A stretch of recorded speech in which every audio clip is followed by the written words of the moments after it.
ఆంధ్రప్రదేశ్‌లో ఉన్నటువంటి మీడియా సంస్థలు వాటి యొక్క తీరుతెన్నులు, వాళ్ళ యొక్క మెంటాలిటీ ఎట్లా ఉంటదంటే, ఎట్టి పరిస్థితులలో చంద్రబాబు నాయుడు యొక్క ప్రభుత్వం సరిగ్గా పనిచేయట్లేదు. దాన్ని దించి జగన్‌ని అధికారంలోకి ఎక్కిస్తే తప్ప రాష్ట్రం బాగుపడదు అనే ఒక టెన్షన్, ఒక మెంటాలిటీ, ఆ కైండ్ ఆఫ్ ప్రొపగండాలో వాళ్ళు. ఇంకో పక్క జగన్మోహన్ రెడ్డి తాలూకా టీడీపీ తాలూకా మీడియా. జగన్మోహన్ రెడ్డి ఇంకొకసారి మళ్ళీ వస్తే మొత్తం రాష్ట్రం సర్వనాశనం అయిపోతుంది. ఆల్రెడీ నాశనం చేసాడు అనేటువంటి ఒక ప్రొపగండా ఒక ఇది. నిజాలు కూడా ఉండొచ్చు ఇందులో. చంద్రబాబు యొక్క వైఫల్యాలు ఉండొచ్చు, జగన్ యొక్క వైఫల్యాలు ఉండొచ్చు. జగన్మోహన్ రెడ్డి యొక్క గొప్పతనాలు ఉండొచ్చు, చంద్రబాబు గొప్పతనాలు ఉండొచ్చు. కానీ వాళ్ళకి అది కాదు కావాల్సింది. ప్రతిపక్ష పాత్ర పోషించాల్సినటువంటి మీడియా. అది ఏ దేశంలో అయినా ఎవరు రూలింగ్ లో ఉన్నా, ఎన్నిసార్లు రూలింగ్ మారినా ప్రతిసారి కూడా మీడియా అనేది ప్రతిపక్షం మాత్రమే. మీడియా యొక్క పాత్ర ప్రతిపక్ష పాత్ర మాత్రమే. వీళ్ళు ఎప్పుడూ కూడా ప్రతిపక్షంగా ఉండాలి. ఎందుకు?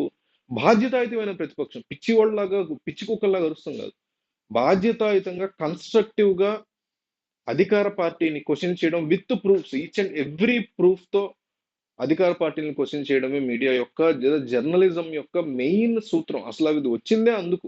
దాన్ని అందుకే ఫిఫ్త్ ఎస్టేట్ అని పిలిచేది. సో అలాంటి మీడియా ఎంత అధ్వానంగా తయారైందో ఈరోజు మనం చూస్తాం.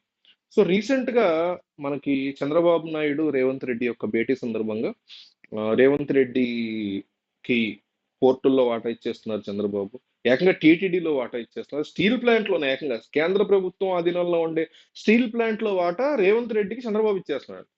అదొక ప్రాపగండ మొదలుపెట్టారు వైసీపీ తాలూకా మీడియా ఛానల్ సాక్షి అని, ఈ బ్యాచ్, పేటిఎం బ్యాచ్, యువతల ఈ గూగుల్ పే బ్యాచ్, లేకపోతే ఈ టీడీపీ మీడియా బ్యాచ్. వీళ్ళు ఏంటంటే ఇప్పుడు ఇంకొక కొత్త అంశం, పులివెందుల ఎమ్మెల్యేగా వైఎస్ భారతి కొత్త అంశం తెర మీద తీసుకొచ్చారు. అంటే వీళ్ళు ఏం చెప్తున్నారంటే, వాళ్ళ వెర్షన్ ఏంటంటే, అక్కడ కడపలో ఎంపీగా అవినాష్ రెడ్డి రాజీనామా చేసేస్తే అక్కడికి వెళ్ళి జగన్మోహన్ రెడ్డి పోటీ చేసేసేసి బై ఎలక్షన్ వచ్చేసేసి గెలిచేసేసి ఎంపీగా ఏకంగా ఢిల్లీ వెళ్ళిపోయి నరేంద్ర మోడీతో ఎక్కువగా సత్సంబంధాలు కలవ చేసుకుని కేసుల విషయంలో నన్ను కాపాడండి అంటూ తిరగడానికి ఆయన వెళ్ళిపోతారంట. పులివెందులు ఖాళీ అవుద్దిగా, మరి ఆయన అక్కడ ఎంపీగా పోటీ చేయాలంటే కడపలో పులివెందులు రాజీనామా చేయాలి.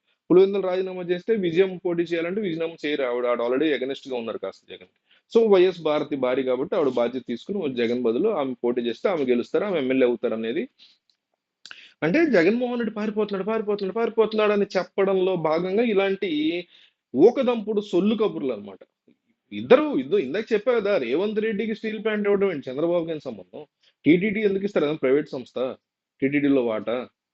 ఇట్లాగా ఆ వర్గం మీడియా రాయడం, ఈ వర్గం మీడియా ఇట్లా రాయడం. అంతేగాని నిజంగా నిజాలు ఏంటి, జగన్మోహన్ రెడ్డి హయాంలో జరిగినటువంటి అన్యాయాలు ఏంటి? ఇప్పుడు ఫర్ ఎగ్జాంపుల్ స్టీల్ ప్లాంట్ తీసుకోండి. చెప్తున్నా, రెండు మీడియాలు కవర్ చేయని అత్యంత ముఖ్యమైన విషయం ఏంటంటే స్టీల్ ప్లాంట్. గత 5 సంవత్సరాల్లో జగన్మోహన్ రెడ్డి 2, 3 లెటర్లు రాశారు తప్ప స్టీల్ ప్లాంట్ ప్రైవేటీకరణ ఆపడానికి, అక్కడ ఉన్నటువంటి బాధితుల్ని చెక్ చేయడానికి, వాళ్ళకి హెల్ప్ చేయడానికి ఏ ప్రయత్నము కూడా చేయలే. దాన్ని వైసీపీ మీడియా ఏ రోజు చూపించాల. కానీ ఈ రోజు చంద్రబాబు అధికారంలోకి రాగానే ఆయన ఆయనకు సంబంధించినటువంటి ఒక పార్టీ లీడర్ ఎవరో ఫినాన్షియల్ ఎక్స్‌ప్రెస్ అనేటువంటి పత్రికకి చెప్పారు.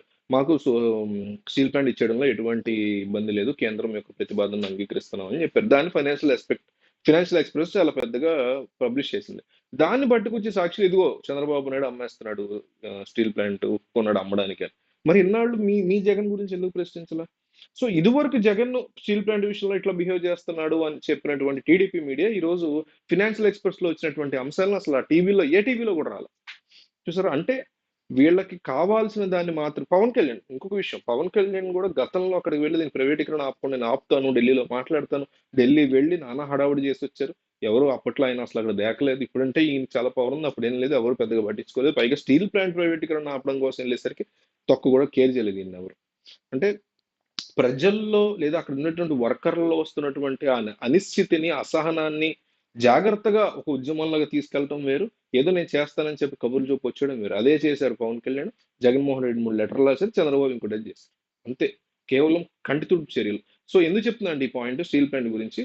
ఒక పక్క స్టీల్ ప్లాంట్ అంత దారుణంగా, అన్యాయంగా ప్రైవేటీకరణ దిశగా వెళ్ళిపోతుంటే, దాంట్లో జగన్ తప్పు, చంద్రబాబు తప్పు ఉంటే, ఆ విషయాన్ని ఈ రెండు వైపులో ఉన్న మీడియా ఎక్కడా కూడా మాట్లాడట్లేదు.